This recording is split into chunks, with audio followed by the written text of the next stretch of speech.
Week 7, Video 4, Differentiation Formulae. So we have here a number of different rules for differentiation here. Our first rule, if y is equal to c, so just a constant number, then our d on dx of c is equal to 0. So if we have here y is equal to 7, we know that that's a straight line. We know that the gradient is equal to 0. And here, d on dx of our c7 here is equal to 0. So this is for our constants. Next we're looking at here our power rule. So if y is x to the power of n, then here our d on dx, x to the n, we bring our n down from the top out the front and multiply by that, and we minus 1. So if we have y is equal to x cubed, d on dx here of x cubed, we bring the 3 down, so 3 minus 1 is 3x squared. For number 3, we have y is equal to cu.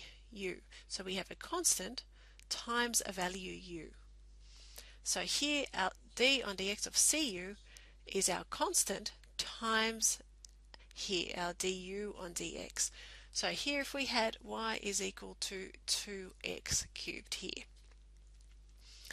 So here d on dx here of 2x cubed, here is 2, our constant stays out the front here, times the 3 that we bring down from our power rule, with our x, the 3 minus 1 here. So here it becomes 6x squared. Okay, so now we've got here two different things added together. And so here we have d on dx of u plus or minus v is here du on dx plus dv on dx. So what we're saying, y is equal to x squared plus 2x. Or d on dx here is the same of x squared plus 2x is the same as d on dx of x squared plus d on dx of 2x here. So here it's going to become 2x plus 2. So now we're moving on to a little bit more complicated ones here. Now we have our product rule, and we're going to be using this one quite a lot moving forward. We have y is equal to u times v. And so we need to put something into our equation and split out our u and our v. So here when we differentiate u times v, we have u times the derivative here of v plus v times the derivative of u. So we're going to go through some examples in the coming pages with these as well. And here the quotient rule we also use quite a lot coming up. So if y is u divided by v, our derivative here of u divided by v is v times the derivative of u minus u times the derivative of v divided by v squared. And then we have our chain rule. If y is a function f of g of x, then here our derivative of f of g of x is here our derivative of the function f of g of x times derivative of g of x, which is our chain rule. We're going to be coming through quite a few of these shortly. So here we want to find the derivative of the following or differentiate the following. So y is equal to 4. If we move back up here, we see, well, that's a constant here. So if we come back here, it's a constant. So here d on dx here is going to be equal to 0. Moving to our next example here, y is equal to 4x here. So we see, okay, well, this is what we looked at here. This is here our power rule, but our power here is just to the power of 1. So if we go back here, if we think about it, well, y is equal to 4x, the power of 1 here. So d on dx here is going to be 4 times 1 from up here. We multiply that down, power of x, 1 minus 1. So we're getting here 4x to the power of 0. And x to the power of 0 is 1. 4 times 1 is equal to 4. So our next equation here gets a little bit more complicated here. And the first thing we're going to do is change our fraction to the negative power here. So if we go through here, we go, well, y is equal to 4x squared. That's easy enough to deal with. We know what to do with that. Plus 3x, easy enough. Plus, and we're going to say here, well, 1 on x squared is the same as x to the power of minus 2 here. So now we say, oh, okay, we can deal with all of this using the power rule here. So our dy on dx here, we're going to bring the 2 down, so 4 times 2, the power of 2 minus 1, plus 3 times 1, power here, we've got 1 minus 1, plus here, negative 2, here times our x, negative 2 minus 1 here, and we still subtract 1 in our index here, even though it is a negative already. So 4 times 2 gives us 8x, 2 minus 1 is just 1, so we can leave it just as 8x here. So here we've got 3 times 1 is 3, x to the power of 0 is 1, so here we've just got plus 3. So here we're going to have a negative, and so here we've got negative 2x minus 2 minus 1 is the power of minus 3. And this becomes 8x plus 3, and here negative 2x to the power of minus 3, we can change this back into our fraction here. So minus 2 over x cubed here. Looking at our next example here, so if we write this out in a slightly different format, so we know the square root is the power of a half. So here we've got 2x squared plus 3 to the power of a half. And what we're going to use is our chain rule from up here. Chain rule. So our chain rule here, we've got all of this part in here. So what we're going to do is go through this in a slightly more detailed way here. We're going to say, well, here, let u equal 2x squared plus 3.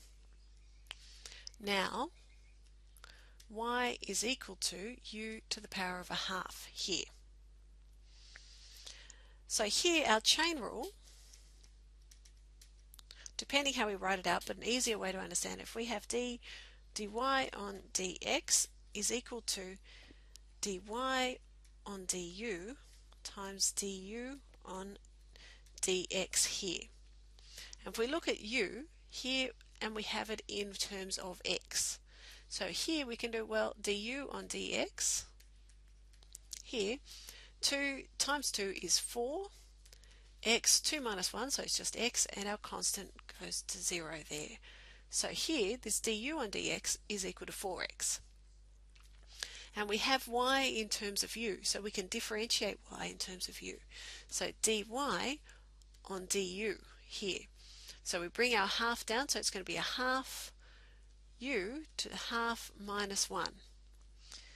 dy on du is equal to a half u to the negative a half here. And if we look here, we've got dy divided by du multiplied by du divided by dx. We can cancel these out here and end up with dy divided by dx, and that's our basis behind what we're doing here. So if we substitute these in, we've got our dy on du. Here is a half u to the negative a half, multiplied by du on dx up here is 4x. So here we've got a half times 4 is 2x here, times by u to negative a half here. And we can substitute, this is our u, here 2x plus 3 back in. So here 2x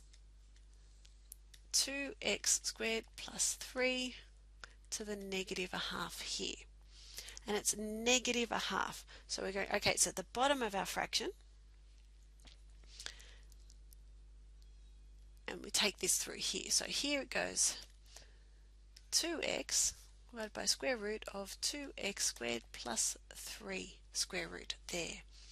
And this is our final answer here. So we have some exercises here. It would be a good idea to pause the video now and have a try of these, and then come back to the video in a few minutes time once you've tried it. So I'll keep on going with this. Here, well, we're going to be using, here we look at our formulas, we've got d, dx, u, v. So we're using our product rule, u times dv on dx plus v times du on dx here. And we're going to say, well, this will be our u and this will be our v. So y is equal to u times by v, and we're saying u is equal to, so we say let, u is equal to 2x plus 3, and v is equal to x squared minus 1. So here we want to say, well, du on dx, we're differentiating this one, 2x, 2 times 1, here will be 2. And dv on dx, here. So x squared becomes 2x minus 1 constant disappears. So now we can come back to our formula here. We've got u is 2x plus 3 multiplied by, here our derivative of v on x here, 2x plus v, x squared minus 1 here, multiplied by our du on dx, 2. So if we multiply this through, so we've got 2x times 2x is 4x squared plus 6x minus 2x squared, also plus 2x squared minus 2. So here we've got 6x squared plus 6x minus 2 here, 2x squared. So moving to our next equation here, and here we've told us we want to use the quotient rule. So while we're getting used to it, we'll say what rules to use, and then we're going to keep on going from there and work these ones out. So our quotient rule, if we write it out, we've got d on dx of u on v is equal to v times du on dx minus u times dv on dx here, divided by v squared. So here we're saying, well, u is at the top here, so this will be our u. So we'll say let u equal 2x squared plus 3. And we're going to say here, let v at the bottom equal 3x minus 1. We say du on dx here is equal to 4x. dv on dx here is equal to 3. So here we substitute these in. We've got here 3x minus 1 times our du on dx here, times by 4x, minus u is 3x minus 1 times our dv on dx, times by 3 here, divided by our v squared. So here 3x minus 1 squared. So if we expand this out, we're going to end up with 12x squared minus 4x minus 6x squared minus 9. Here divided by 3x minus 1 squared. So here we end up with 6x squared minus 4x minus 9 divided by here 3x minus 1 all squared.